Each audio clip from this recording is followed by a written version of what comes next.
Hello, it's Ian from Felix Phone Forge here again, and this week's video was going to be an overview of how to do a spring replacement on a revolver style blaster, but that actually went on for far too long and turned into a bit of a rant about why Hasbro isn't always the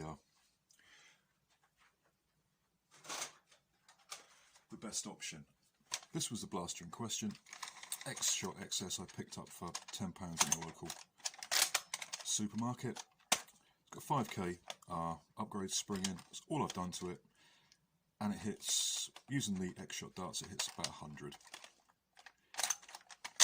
£10 for the blaster, £5 for the spring. Lovely. That turned into a bit of a personal rant about where Hasbro went wrong, so I'm not going to post that. I will do a video on the XS, but I'll have to tone myself down a little bit. So instead, I'm going to do this isn't a mod guide, it's sort of an overview of something I'm a particular fan of. Select Fire. More to the point, the Select Fire V6 kit by Lokauf. When that came out, and I think it was the version 3, there were a lot of issues with it burning out, and people were saying it was a bad kit. Yeah. I'd have to look at the wiring diagrams for those ones that burned out, but I think the problem was the way people were wiring them, not the kit itself, because I haven't had any problems with mine, and that may very well be due to the way I've wired it. When you get the instructions, which you can download online as a PDF, if you look at the way it's supposed to be powered, the instructions show in the Stryfe battery tray 2, 3 or 4 Coolux on the current version. If they're using Coolux in the stock battery tray, they're using stock motors. Coolux don't have nearly enough current to run any sort of aftermarket motor. So what was happening is people were putting the kit in, wiring it up the way the instructions said to wire it up, and drawing however many amps their aftermarket motors needed through a kit that isn't rated for it. As well as the picture of the Coolux and the battery tray and the instructions, there's also a little technical bit, and the kit board, which sits up here, I'm not going to take this apart, it'd take far too long. It sits up here under the pusher mechanism. Oh, by the way, this has got the best push-up mechanism I've ever seen. It is smooth, it is lovely, it's not spring-loaded, it's not a rack and pinion. It's a little rotating arm that just moves the pusher backwards and forwards. Where was I? Oh yeah, there's a fuse on here.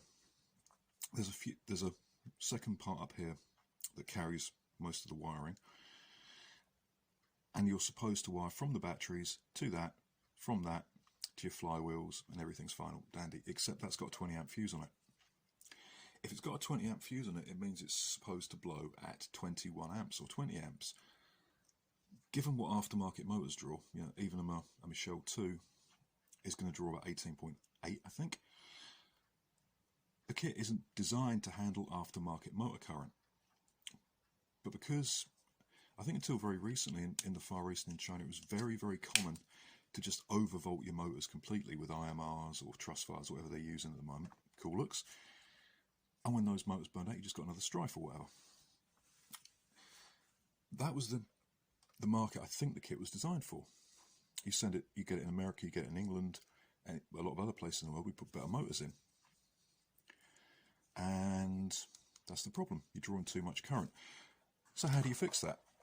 Well, if I draw you the circuit diagram,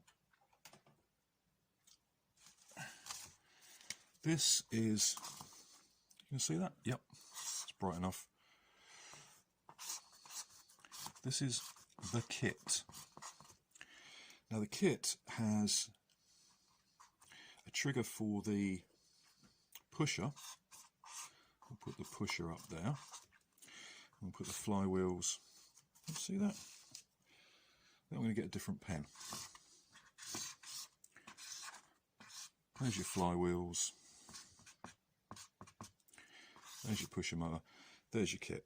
It's got one switch that goes to there, and it's got another switch that goes to the flywheels. And that's only going to be safe to use if these are stock motors. If you've upgraded the motors, you're going to blow the kit. If you're lucky, you blow the fuse. If the fuse doesn't go in time, you're going to blow the whole board, and for what they cost, that's, you know, really expensive mistake. And also because these are both actually tiny little switches that are wired. If we were talking about, you know, micro switches, Omrons or something, or Cherry DC2s, they're actually wired normally closed. So when the Stryfe trigger, the stock Stryfe trigger, sort of sits in here. There you go. There's the trigger. That's terrible, but that's the trigger. And the front part of the trigger, the bit that used to activate the pusher arm, holds both these switches closed. So you pull it a little way back. The trigger that goes up to here, the switch that goes up to here is activated. Sorry, the switch that goes to the flywheels is activated. You rev up. You put a little further back, the switch that goes to the pusher is activated and it fires. If you're using stock motors, there's no way that switch there can handle the current drawn by a third-party motors of anything. It doesn't matter what motors they are, you'll blow it. So that's another way the kit can fire. I'm going to get a different pen. That's really hard to see. Go over that in blue and see if it makes life any easier. Oh, that's better. Yep. Flywheels, pusher, the kit with its two little switches.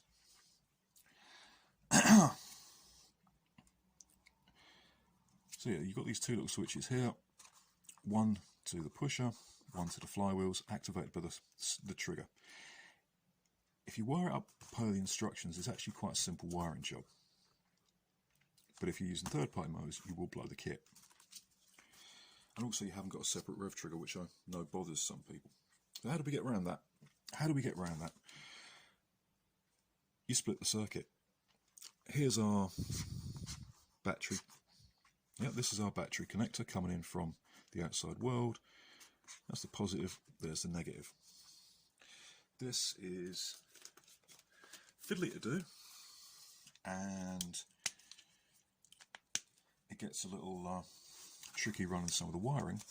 But if you do this, and I've run that Select Fire Stryfe quite a lot, if you do this, you should be okay. We put in a third switch, we put in a rev switch.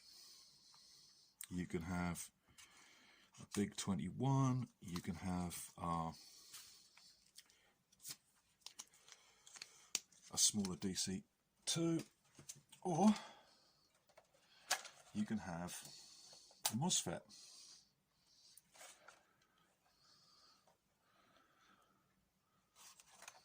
I went for a DC2 and I was checking to see whether I put a FET in it. I didn't.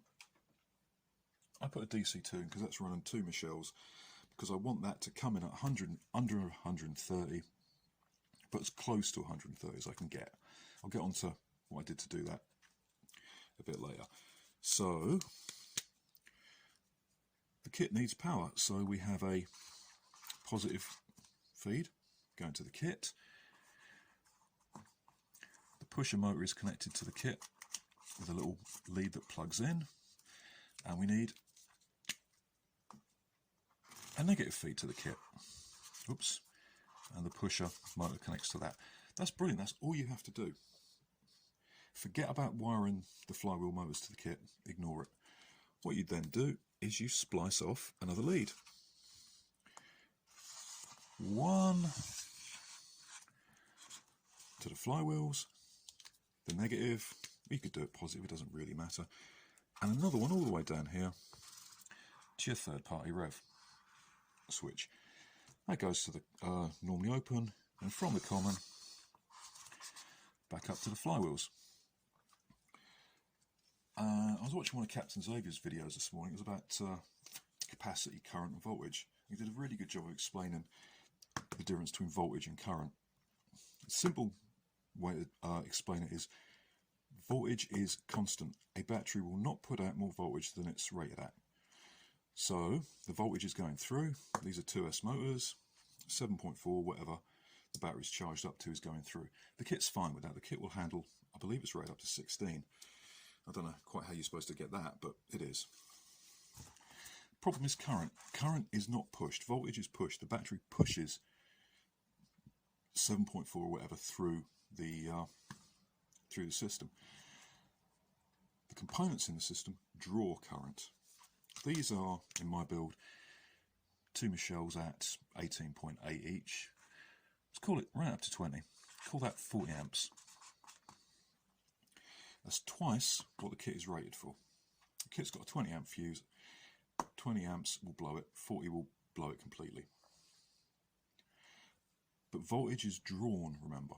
So the kit, wired up on its own little separate circuit, its own parallel circuit, will draw voltage for its motor. And the motor on the kit, the pusher motor, is a 180. Lots of torque. It's already wired up with active motor braking because of the way the kit circuit board is designed. I don't know what amperage it draws.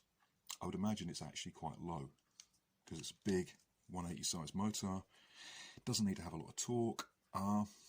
Anyway, so we'll say it doesn't matter. Normally, if this was a full auto Stryfe build, the amperage of that would be added to that, and that would determine what your battery needed to put out.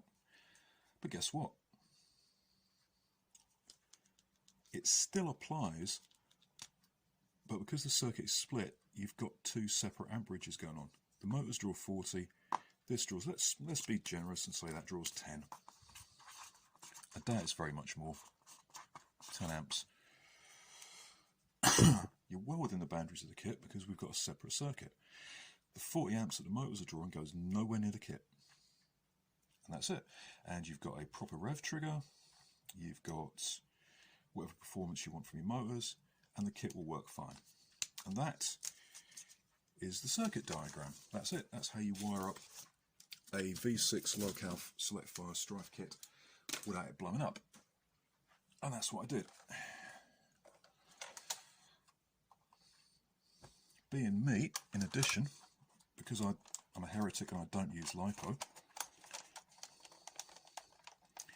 I also needed this. You can see that. Well, that is a battery connector. It comes out the back. It comes out the back for a very good reason.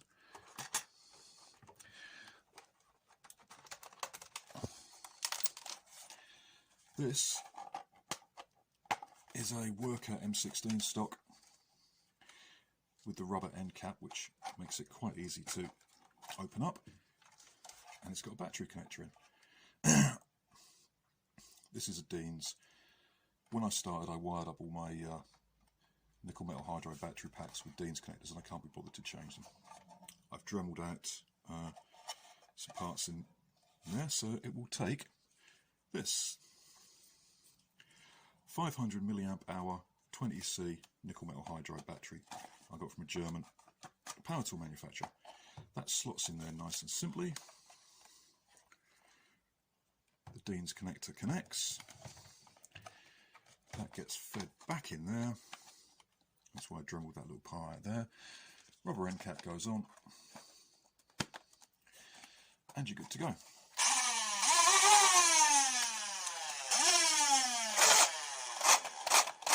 That's set on single shot. I got the version of the kit that doesn't have the LCD screen because I didn't need it. Because I'm not using a LiPo, I don't need a voltage alarm or anything. And because I set it up when I was building it for the maximum rate of fire. On full auto, this does 14 darts a second, which is sort of honey badger territory. I don't like, as a rule, rates of fire that high because it's a waste of darts. But on 3 dart burst, it gives you an increased chance of shooting what you're aiming at. Chrono barrel, because getting this to go through my other chrono when I'm actually using it is quite difficult. It's got Michelle 2.2s, 2.0s, in one of the worker polycarb cages, and the cage I got is a 42.5 mil crush. That's going to be really hard to see. Oh well, cover it up. No, yeah. Oh, that's better. That's better. And they've got worker serrated wheels, so it's a sort of mid-crush setup. And the Michels don't really have much torque to spare for that. But like I say, I wanted this to come in at under 130, but as close to 130 as possible. That's the average I want, you know. The site, if anyone was interested, does offer Falcon Fire, I think. Anyway.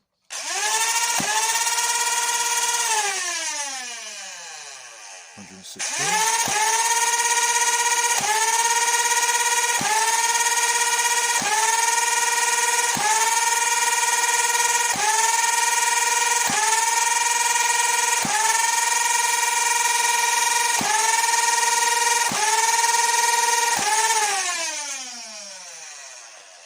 There you go.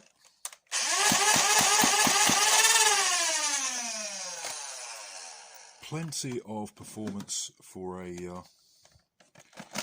130 game. Now I'll show you a firing demo, and that's good. We'll be good to go. Okay, here's the firing demo. 18 round mag loaded with AccuStrikes. I'm going to start off with single shot, and we shall see how we do.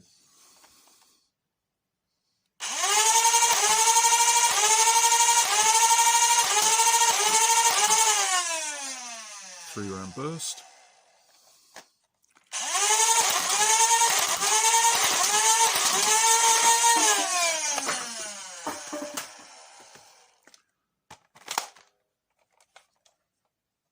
Full auto, 18 rounds.